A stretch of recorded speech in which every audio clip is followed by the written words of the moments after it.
are an international student who is thinking about staying in the United States after graduation to work, you may have heard about Optional Practical Training, or OPT. In this video, we will discuss what exactly OPT is and how you can apply for it as an F1 student. What is OPT?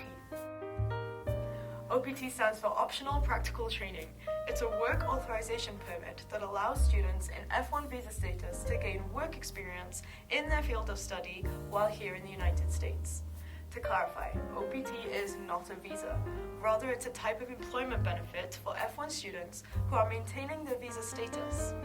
In other words, you will continue to be in F1 status while on OPT. Unlike CPT, OPT is not approved by our office. Instead, your application will be processed by the United States Citizenship and Immigration Services.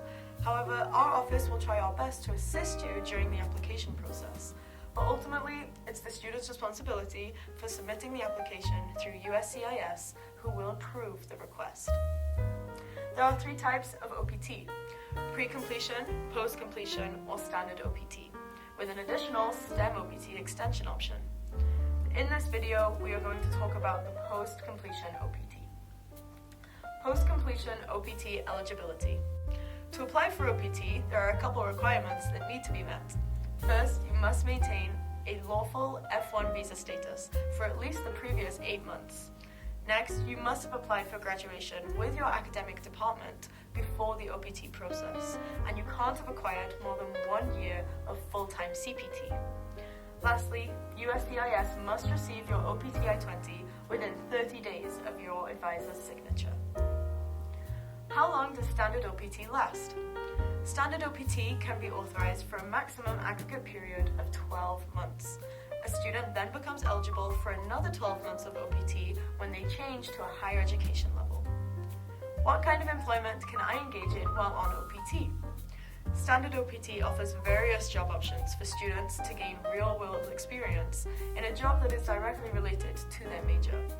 You can participate in these 7 options. First, regular paid employment, where students work for one employer on a full-time basis, meaning they work 20 hours a week. Second, multiple employers, where students can work for more than one employer, but all employment must be directly related to the student's degree program. Third, multiple short-term employers.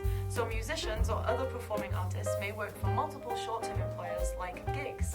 Students should maintain a list of all these gigs, including the dates and the duration of the gigs.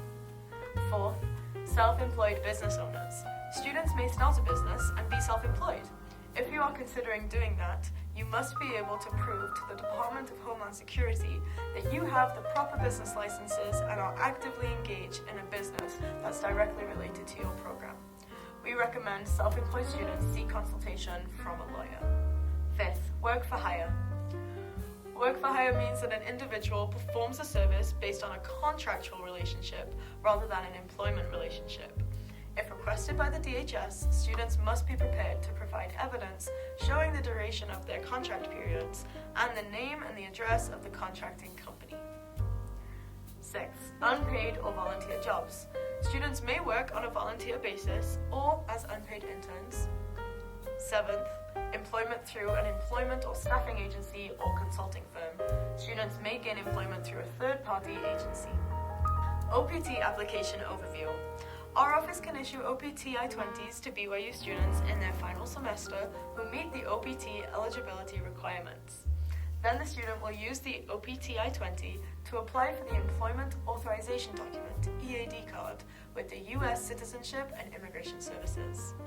If USCIS approves the student's OPT application, they will mail the student their EAD card, which indicates the approved OPT start and end date that covers a period of 12 months.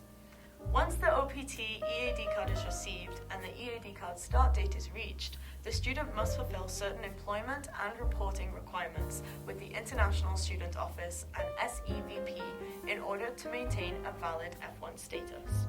Remember, OPT is a benefit for F1 status, not a separate working visa.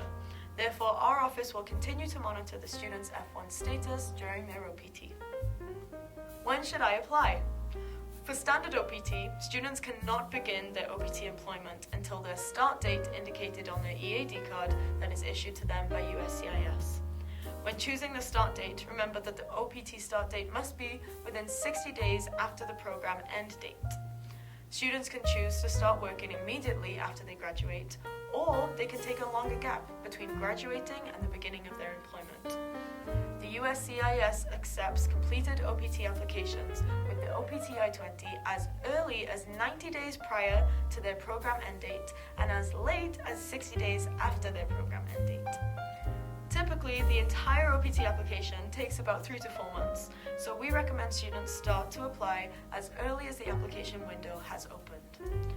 This is what you need to know before applying for OPT. In the next video, we'll talk about the detail of the application process. See you later!